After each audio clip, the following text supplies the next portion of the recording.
नमस्कार दोस्तों, आप देख रहे हैं द रियल स्टोरी, जहां हम असली कहानियां, छिपे हुए सच और दुनिया की सबसे बड़ी साजिशों को आपके सामने लाते हैं। मैं हूं राजेंद्र शर्मा। आज हम बात करेंगे एक ऐसी घिनौने सिस्टम की जिसने मानवता की सभी हदें पार कर दी हैं। जहां जेफरी एप्स्टीन फाइल्स, इसके लेटेस्ट रेवलेशंस की, जिसमें हर दिन नए नए एक्सपोज हो रहे हैं। ये फाइल्स 35 लाख पेजों तक पहुंच चुकी है और इनमें टॉप पर्सनालिटीज की भूमिका सामने आ रही है। यूएस के डिपार्टमेंट ऑफ जस्टिस ने 30 जनवरी 2026 को 3 मिलियन से ज्यादा अतिरिक्त पेज रिलीज किए, जिसमें 2000 से ज्यादा वीडियोस और 1,80,000 इमेजेस शामिल हैं, जो यूरोप में राजनीतिक भूचाल ला रहे हैं, अमेरिका में राजनीतिक भूचाल ला रहे हैं, पूरे विश्व में ला रहे हैं। 15 फरवरी 2026 को अटॉर्नी जनरल पाम बॉन्डी और डिप्टी एजी टॉड ब्लांच ने कांग्रेस को पत्र लिखकर कहा कि कानून के अनुसार सभी जरूरी फाइल्स रिलीज कर दी गई हैं। लेकिन अब 20 फरवरी 2026 तक और नए पेजेस सामने आ गए हैं। ब्रिटेन में प्रधानमंत्री कीर स्टारमर के इस्तीफे की मांग हो रही है। कई बड़े नाम जैसे प्रिंस एंड्रयू, जो अब एंड्रयू माउंटबेटन विंडसर हैं, और Peter Mandelson, Elon Musk, Bill Gates, Donald Trump, अमेरिकी राष्ट्रपति, ये सब इसमें उल्लेखित हैं। ट्रंप का नाम जो है वो फाइल्स में हजारों बार, कुछ रिपोर्ट्स में तो 4000 से ज्यादा बार मेंशन हुआ है। और कार्रवाई अभी तक कहीं कुछ ऐसी नजर नहीं आ रही है, बहुत सी गंभीर इस पे कोई कार्रवाई हुई हो। सबसे बड़ा चौंकाने वाला तथ्य जो सामने आया है वो है रिवर्स एजिंग। जी हां, एप्स्टीन फाइल्स में एक नई थ्योरी रिवर्स एजिंग की भी चर्चा है, जो रिच एलिट्स के लिए एक्सपेरिमेंट्स को एक्सपोज कर रही है। जिस तरह के प्रयोग होते थे उनको जवान बनाने के लिए। हम आज इस पर डिटेल में बात करेंगे। साथ ही एप्स्टीन की पार्टनर गिस्लेन मैक्सवेल की भूमिका क्या थी, प्रेसिडेंट ट्रंप के खिलाफ पूरे अमेरिका में जो विरोध हो रहा है उस पर भी नजर डालेंगे, और एप्स्टीन फाइल के उन पन्नों को खोलेंगे जिसमें कि घिनौना सच छिपा हुआ है। दोस्तों, एप्स्टीन ब्लास्ट रैपिड्स अब तेजी से फैल रहा है। फॉर्मर प्रिंस एंड्रयू की गिरफ्तारी के बाद कई और बड़े नाम एक्सपोज हो रहे हैं। हम आज और भी नए खुलासों, गिरफ्तारियों के नामों पर चर्चा करेंगे, तो आइए शुरू करते हैं। दोस्तों, जेफरी एप्स्टीन एक अमीर फाइनेंशियर था जो सेक्स ट्रैफिकिंग और यौन शोषण के आरोप में दोषी पाया गया था। 2019 में जेल में उसकी रहस्यमयी मौत हुई, लेकिन कई लोग इसे सुसाइड नहीं मानते हैं, बल्कि मर्डर या कवरअप कहते हैं। अब तक ये कहानी सभी जगह आ चुकी है। एप्स्टीन का नेटवर्क दुनिया के सबसे पावरफुल लोगों से जुड़ा था। वो private island Little Saint James, इस पर पार्टियां करता था जो उसने खरीद रखा था, और यहां कथित तौर पर नाबालिग लड़कियों का यौन शोषण होता था। गिस्लेन मैक्सवेल, जो उनकी पार्टनर थी, उसकी गर्लफ्रेंड थी, जो लड़कियों को रिक्रूट करती थी, उसका भी इसमें हाथ था। एप्स्टीन की मौत के बाद उसके केस से जुड़ी फाइल्स को रिलीज करने की मांग बढ़ी। 2025 में एप्स्टीन ट्रांसपेरेंसी एक्ट पास हुआ, जिस पर प्रेसिडेंट डोनाल्ड ट्रंप ने साइन किए। तो ये तो शुरुआत हुई थी, लेकिन फाइल्स रिलीज में देरी हुई और ट्रंप ने इसे कभी कभी होक्स भी कहा। उन्होंने कहा कि ये बिल्कुल होक्स है। ये तो अब 2026 में रिलीज हुई फाइल्स में 3.5 मिलियन पेजेस मौजूद हैं, 2000 वीडियोज हैं, 1,80,000 फोटोज शामिल हैं। ये फाइल्स दिखाती हैं कि एप्स्टीन एक कलेक्टर ऑफ पीपल था, जैसा कि इजराइल के पूर्व पीएम एहूद बाराक ने उन्हें बर्थडे मैसेज में कहा था। फाइल्स में यह भी खुलासा हुआ है कि एप्स्टीन को अमेरिका के पेंटागन और एफबीआई बिल्डिंग्स खरीदने की ऑफर दी गई थी। आप कुछ भी कर लो, इतना बड़ा आपका नेटवर्क है तो आप पेंटागन और एफबीआई खरीद लो। ताजा खुलासों की बात करें तो फाइल्स में दिखा गया है कि एप्स्टीन के वकीलों ने उसकी मौत के कुछ दिन पहले प्रोसिक्यूटर से कोऑपरेशन की बात की थी। मतलब उसके वकीलों ने वहां पे प्रोसिक्यूशन से बात की थी कि भाई हम एप्स्टीन को आप रिहा कराने का क्या करेंगे। मतलब एप्स्टीन शायद बड़े नामों को एक्सपोज करने वाला था कि हम कुछ बता देते हैं, आप हमें छोड़ दो। यूरोप में इसका असर ज्यादा है। नॉर्वे में 2 हाई प्रोफाइल पॉलिटिशियंस और क्राउन प्रिंसेस का नाम जुड़ा है। ब्रिटेन में पीटर मैंडलसन, उन्होंने लेबर पार्टी और हाउस ऑफ लॉर्ड्स से इस्तीफा दे दिया क्योंकि उनका नाम कई बार आया, और अब पुलिस जांच चल रही है कि उन्होंने एप्स्टीन को जो है संवेदनशील सरकारी जानकारी वो लीक की थी कि या नहीं की थी, उस पर जांच चल रही है।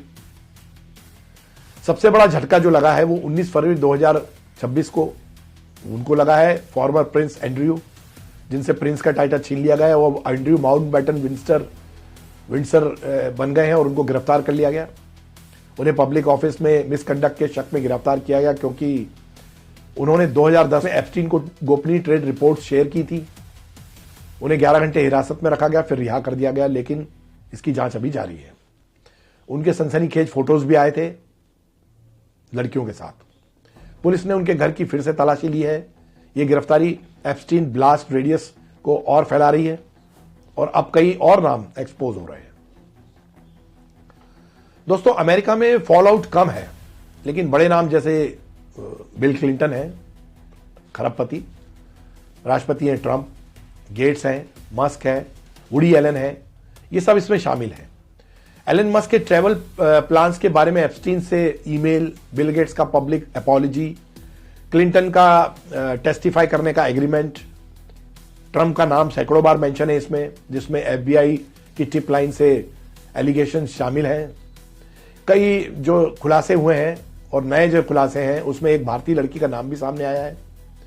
फाइल्स में एक भारतीय विक्टिम का जिक्र है जिसे ट्रेस करने के लिए अमेरिकी अधिकारियों ने भारतीय दूतावास से संपर्क भी किया था। एक्शन और थेरेपी के लिए कोऑर्डिनेशन की ईमेल्स सामने आई हैं, किस तरह से कोऑर्डिनेशन किया जाए। साथ ही भारतीय नाम जैसे अनिल अंबानी, हरदीप सिंह पुरी और रवि मंथा, ये भी फाइल्स में उल्लेखित हैं और हम पिछले एपिसोड में इनका जिक्र कर चुके हैं। आप चाहें तो वो एपिसोड देख सकते हैं। अब आते हैं सबसे डिस्टर्बिंग पार्ट पर, रिवर्स एजिंग और एड्रेनोक्रोम थ्योरी। ये क्या है? बीबीसी के अनुसार ये एक शॉकिंग क्लेम है जो एप्स्टीन फाइल से जुड़ा हुआ है। लगभग सभी अखबारों ने, चैनलों ने इसको कवर किया है, लेकिन अभी बहुत सारी जानकारी नहीं आई है। इसका डायरेक्ट एविडेंस तो नहीं है, लेकिन कॉन्स्पिरेसी थ्योरीज में ये काफी पॉपुलर है। क्या है रिवर्स एजिंग? ये एक आइडिया है जहां उम्र को उल्टा किया जाए, मतलब जवान रहना या बूढ़े होने को रोकना। आज जवान बने रहने के लिए पूरी दुनिया में रिसर्च हो रही है। बड़ी बड़ी कंपनियां खरबों अरबों रुपया खर्च कर रही हैं कि कैसे जवान रहा जाए, उम्र कैसे बढ़ाई जाए। एप्स्टीन फाइल्स में खुलासा हुआ है कि रिच एलिट्स के लिए ऐसे एक्सपेरिमेंट्स हो रहे थे, स्पेशली एड्रेनोक्रोम नाम का एक केमिकल जो बच्चों के ब्लड से निकलता है। ये थोड़ा सा शॉकिंग है, दहलाने वाला है। थ्योरी के मुताबिक जब बच्चे डरते हैं या टॉर्चर होते हैं तो उनके ब्लड में एड्रेनलिन ऑक्सीडाइज होकर एड्रेनोक्रोम बनाता है। यह केमिकल साइकेडेलिक है, मतलब हेलुसिनेशन देता है, नशा करता है, नशे जैसा आभास होता है और कथित तौर पर एंटी एजिंग प्रॉपर्टीज रखता है। जैसे जवान रहने का नशा या नशा बढ़ाने में मदद करता है, इस तरह के उसमें उसका असर होता है। बहुत घिनौना है, दर्दनाक भी है, लेकिन यह सच्चाई है। यह थ्योरी कहां से आई? ये क्यूएऑन और पिज्जा गेट जैसी कॉन्स्पिरेसी से जुड़ी है, जो कहती है कि global elites, Hollywood stars, politicians, ये बच्चों को ट्रैफिक करते हैं, उन्हें टॉर्चर करते हैं और उनके ब्लड से एड्रेनोक्रोम निकालते हैं। ये एक तरह की ब्लड लिबेल है जो मिडिल एजेस में यहूदियों के खिलाफ इस्तेमाल होती थी। तो अगर हम एंशिएंट वर्ल्ड में देखें और ग्रीक और दूसरी फिलॉसफी में देखें तो ये सब चीजें हैं। यहां कहा जाता था कि वे बच्चों का ब्लड इस्तेमाल करते हैं यहूदी। क्यूएऑन एक दक्षिणपंथी षड्यंत्र थ्योरी है जो 2017 में ऑनलाइन फोरम जैसे 4chan पर शुरू हुई। यह थ्योरी वैज्ञानिक रूप से गलत है, मतलब इसको थ्योरी नहीं कहा जाता, लेकिन यह 1950 के दशक के पुराने मनोरोग अध्ययनों से निकली है। मतलब एक तरह से उन्होंने रिसर्च किया और फिर उसको इस थ्योरी को बनाया और यह कहा गया कि एड्रेनोक्रोम को सिजोफ्रेनिया से जोड़ा गया। जो सिजोफ्रेनिक होते हैं वो एड्रेनोक्रोम के लिए है। हालांकि वह भी साबित नहीं हुआ। साहित्य में जैसे हंटर थॉमसन की किताब fear and loathing in Las Vegas, इसमें एक काल्पनिक नशी दवा के रूप में दिखाया गया जो लोगों को गलतफहमी देती है। तो कई नॉवेल्स में, कई किताबों में इसका जिक्र किया और वो एक तरह से पैटर्न बन गया। यह थ्योरी पुरानी लोक कथाओं से जुड़ी है, जैसे मध्ययुग की ब्लड लिबेल, जहां यहूदियों पर बच्चों का खून इस्तेमाल करने का आरोप लगता था। अब यह अमीरों पर लगाया जा रहा है। ऑनलाइन ये 2013-14 में 4chan पर फैली ये पूरी बात, फिर 2016 में पिज़्ज़ागेट और 2017 में QAnon में मिल गई, जहां ट्रंप को नायक बताया जाता है। 2020 में कोविड के दौरान ये थ्योरी वायरल हुई, लेकिन कोई सबूत नहीं है। ये सिर्फ डर और गलत जानकारी पर आधारित है कि खून से एंटी एजिंग प्रॉपर्टीज बनाई जा सकती है। फाइल्स में इन थ्योरियों के लिए कोई प्रमाण नहीं मिला है, फिर भी सोशल मीडिया पर ये क्लेम्स वायरल हो रहे हैं। तो गलतफहमी में घिनौना काम हो रहा है और उसमें सब शामिल है, खासतौर पे अमीर लोग। अब एप्स्टीन से इसका क्या कनेक्शन है? एप्स्टीन बच्चों की ट्रैफिकिंग में इन्वॉल्व था। फाइल्स में उसका इंटरेस्ट जेनेटिक इंजीनियरिंग और सुपर ह्यूमन रेस बनाने में था। यह सब जगह मिला है, मेल्स में मिला है। वो न्यू मैक्सिको में एक रैंच पर अपने डीएनए से एक सुपर रेस बनाना चाहता था, खुद के डीएनए से। कई साइंटिस्ट जैसे स्टीफन हॉकिंग उसके साथ डिनर्स अटेंड करते थे। पीटर न्यगार्ड, एप्स्टीन का एसोसिएट, एक रीसरफेस वीडियो में ब्लैक महिलाओं से बच्चे खरीदने की कोशिश करता हुआ नजर आ रहा है। ये एक वीडियो भी आया है, वायरल हुआ है। स्पष्ट रूप से उनका ब्लड निकालने के लिए ये कहानी, ये बात हो रही है, जो कि बहुत घिनौना है। ये वीडियो हाल में ही वायरल हुआ है और ये उसी एलिट नेटवर्क का हिस्सा लगता है जो कि एंटी एजिंग के लिए काम कर रहे थे, जवान रहने के लिए तरह तरह के एक्सपेरिमेंट कर रहे थे। आरोप है कि हॉलीवुड के कई एक्टर्स और एलिट्स इसका इस्तेमाल करते थे। हालांकि ये थ्योरी कॉन्स्पिरेसी है, लेकिन एप्स्टीन के केस ने इसे और क्रेडिबिलिटी दी है। QAnon फॉलोअर्स कहते हैं कि ये रियल है और फिल्म साउंड ऑफ फ्रीडम के स्टार्स ने भी इसका सपोर्ट किया है। तो एक तरह से ये एक हुआ जैसा माहौल में रह रहे हैं। लेकिन साइंस कहता है कि एडेनोक्रोम कोई मैजिकल ड्रग नहीं है, ये सिर्फ एक केमिकल है जो लैब में बनाया जा सकता है। फिर भी ये थ्योरी बच्चों के शोषण को हाईलाइट करती है। मतलब ऐसे लोग जो इस पर विश्वास करते हैं वो बच्चों का शोषण करते हैं। एप्स्टीन फाइल्स में कैनिबल शब्द 52 बार और कैनिबलिज्म 6 बार आया है। इसको लेकर तरह तरह की धारणाएं हैं, लेकिन यह ज्यादातर एक अनाम व्यक्ति के अनवेरिफाइड FBI इंटरव्यू में है, जहां रिचुअल सैक्रिफाइस और ह्यूमन मीट के क्लेम्स किए गए हैं। तो कैनिबलिज्म भी एप्स्टीन फाइल में आया है। किसका क्या था, किस तरह से था, ये जानना बाकी है। फैक्ट चेकर्स कहते हैं कि इनका कोई क्रेडिबल सबूत नहीं है, ये मिस इन्फॉर्मेशन है। तो ये गलत बात भी हो सकती है, लेकिन इसका कहीं ना कहीं जिक्र एप्स्टीन फाइल्स में हुआ है। अब गिस्लेन मैक्सवेल की भूमिका पर बात करते हैं। गिस्लेन मैक्सवेल ब्रिटिश सोशलाइट थी, एप्स्टीन की गर्लफ्रेंड और पार्टनर भी थी। वो जो है 2022 में उन्हें 20 साल की सजा हुई, क्योंकि उन्होंने एप्स्टीन के साथ मिलकर नाबालिग लड़कियों को सेक्सुअली अब्यूज करने की साजिश रची।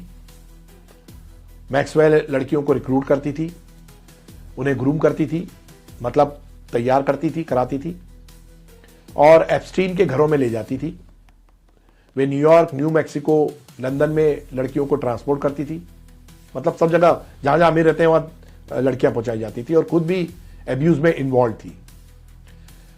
मैक्सवेल का बैकग्राउंड रिच था। उसके पिता रॉबर्ट मैक्सवेल मीडिया मोगल थे, लेकिन फ्रॉड के आरोप में उनकी मौत हो गई थी। मैक्सवेल एप्स्टीन से 1990 में मिली और दशकों तक उसके साथ रही। ट्रायल में सबूत दिखाए गए, जैसे मैक्सवेल एप्स्टीन के पैर मसाज करती हुई फोटो है एक, तो एक बड़ी जो है वो डिस्प्यूटेड फोटो है। एप्स्टीन को $30 मिलियन से ज्यादा पेमेंट्स मिली, इसका भी खुलासा हुआ है फाइल्स में। 2025 में सुप्रीम कोर्ट ने उसकी अपील रिजेक्ट कर दी थी, और फरवरी 2026 में कांग्रेस की डिपोजिशन में मैक्सवेल ने कई सवालों पर 5th अमेंडमेंट का हवाला देते हुए जवाब देने से इनकार कर दिया था, जिसका वीडियो रिलीज हो चुका है। मैक्सवेल ही एक मात्र महिला है जिसको की सजा हुई है पूरी एप्स्टीन फाइल में। अटॉर्नी जनरल पॉम बॉन्डी का कहना है कि उम्मीद है कि मैक्सवेल जेल में ही रहेंगी।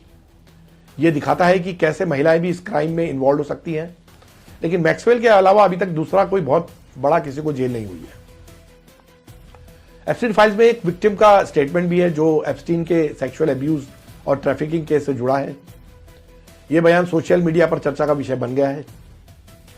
इस सर्वाइवर ने पूर्व यूएस प्रेसिडेंट डोनाल्ड ट्रंप को एड्रेस करते हुए कहा है कि लंबे समय तक विक्टिम्स को इग्नोर किया गया, साइलेंट किया गया, उनके आरोपों को झूठा बताया गया।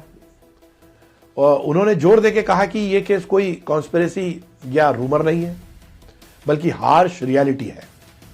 My name is Charlene Rochard, and I stand before you today not as a victim of rumor or conspiracy, but as a survivor of Jeffrey Epstein's abuse.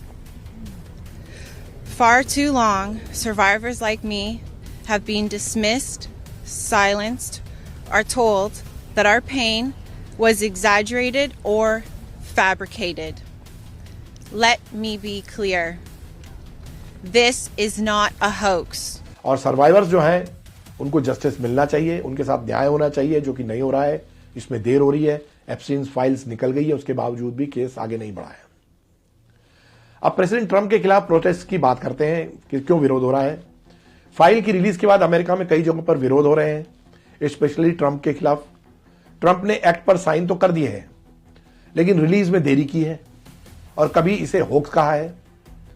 तो उनका तो 4000 से ज्यादा बार उसमें नाम आया है, फोटोज है उनके। वॉशिंगटन डीसी में प्रोटेस्टर्स ने फाइल्स की पूरी रिलीज की मांग की है और पूछा है कि क्यों कोई प्रोसिक्यूशन नहीं हो रहा है इसमें। नेशनल मॉल पर एक 10 फुट की रिप्लिका लगाई गई जो ट्रंप का कथित बर्थडे मैसेज एप्स्टीन को था, तो वो भी बता दिया कि देखो किस तरह का कनेक्शन है। कैलिफोर्निया और डीसी में एंटी ट्रंप डेमोन्स्ट्रेशंस हुए हैं जहां एप्स्टीन केस को इशू बनाया गया है। न्यूयॉर्क में ग्रेसी मैंशन के बाहर प्रोटेस्ट हुए हैं जहां ट्रांसपेरेंसी की मांग की गई है। तो अमेरिका में बड़े पैमाने पर विरोध हो रहा है। ट्रंप ने रैली में इकोनॉमी की बात की, लेकिन फाइल्स के बाद बैकलैश फेस किया है। पोस्ट दिखाते हैं कि अमेरिकन को लगता है कि गवर्नमेंट इंफॉर्मेशन छिपा रही है। सुप्रीम कोर्ट के फैसले का इंतजार है। ये प्रोटेस्ट विक्टिम्स के लिए जस्टिस की मांग कर रहे हैं। दुनिया भर में, खासकर ब्रिटेन में राजनीतिक संकट गहरा गया है, वहां पर तो कई नेताओं के इस्तीफे की मांग हो रही है। तो अमेरिका और ब्रिटेन सबसे ज्यादा प्रभावित हैं, कुछ और देश भी हैं। इधर बिल गेट्स ने भारत में होने वाले बड़े एआई इंपैक्ट समिट में अपना कीनोट स्पीच कैंसिल कर दिया था। ये अभी सबको बात पता चली, सिर्फ एप्स्टीन फाइल में उनका नाम आने के बाद ये फैसला हुआ है, तो उसको इससे जोड़कर देखा जा रहा है। बार्ड कॉलेज अब अपने प्रेसिडेंट लियोन बॉटस्टीन की जांच कर रहा है। बोर्ड ने बाहर की लॉ फर्म विल्बर हेल को हायर किया है क्योंकि फाइल्स में उसके और एप्स्टीन के बीच करीबी रिश्ते सामने आए हैं। ओबामा के व्हाइट हाउस काउंसिल कैथरीन रुएमलर ने गोल्डमैन सैक्स से इस्तीफा दे दिया है। फाइल्स में उनके एप्स्टीन से चैटी ईमेल्स के बाद ये डिसीजन आया, ये फैसला हुआ। लेकिन सबसे बड़ी खबर यह है कि एप्स्टीन का जो न्यू मैक्सिको रैंच है, जहां पर कि वो उसने खरीदा था, जोरो रैंच कहते थे उसको, वो भी अब जांच के दायरे में आ गया है। रैंच वाले ने खुद फोन करके कहा कि इसकी जांच हो। न्यू मैक्सिको में डीओजे ने क्रिमिनल इन्वेस्टिगेशन दोबारा शुरू किया है। स्टेट लेजिस्लेटर्स ने एप्स्टीन ट्रूथ कमीशन बनाया है। आरोप है कि यहां सेक्स ट्रैफिकिंग होती थी। 2 विदेशी लड़कियों के शव दफनाने की बात भी एप्स्टीन ने कही थी और रैंच पर कभी सर्च नहीं हुई, तो ये यहां पर बहुत सारी चीजें सामने आने की आशंका है। हर दिन नए एक्सपोज और वीडियोस आ रहे हैं, जैसे कि एक फॉरेंसिक एक्सपर्ट एनालिसिस वीडियो जो है वो जो एप्स्टीन की मौत पर सवाल उठा रहा है। उसमें कहा गया है कि एप्स्टीन मरा नहीं है, जिंदा है। उसमें दिखाया भी गया है कि ऑफिशियल स्टोरी में कई गैप्स हैं, जैसे टाइम स्टैम्प्स गलत हैं। एप्स्टीन लॉकडाउन के बाद जेल सेल से उसके बाहर था तो नहीं था, और रिपोर्ट में नॉट लिस्टेड लोग एरिया में एक्सेस कर रहे थे, घुसपैठ कहीं किसी की भी आज आना जाना हो रहा था। एक और पुराना पुलिस वीडियो रिसर्फेस हुआ है जहां एप्स्टीन की टीनेज विक्टिम्स अपनी आवाज में पाम बीच मेंशन में हुए अब्यूज को डिस्क्राइब कर रही हैं। सभी ने एक बड़ा वीडियो निकाला है जस्टिस की मांग के साथ। ये वीडियोस एप्स्टीन केस को क्रैक करने में मददगार साबित हुए हैं। साथ ही डैन बग्नो और काश पटेल का क्लिप है जहां वो एप्स्टीन की सुसाइड पर बात कर रहे हैं, लेकिन उनके चेहरे से लगता है कि वे खुद नहीं मानते इस बात को।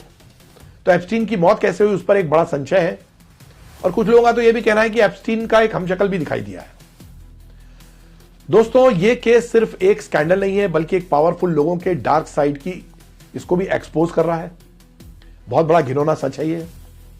विक्टिम्स को जस्टिस मिलना चाहिए और ऐसे नेटवर्क को तोड़ना बहुत जरूरी है। अगर आपको ये वीडियो पसंद आई है तो इसे ज्यादा से ज्यादा शेयर करें हमारा हौसला बढ़ाएं, क्योंकि हम इसके आगे भी जानकारी आपको देते रहेंगे। कमेंट्स में जरूर बताएं कि आपको सबसे ज्यादा शॉकिंग क्या लगा, उसके अलावा आप और क्या देखना चाहते हैं। अगली वीडियो में हम मिलते हैं, तब तक सतर्क रहें, सच जानें। आपका बहुत बहुत धन्यवाद। जय हिंद।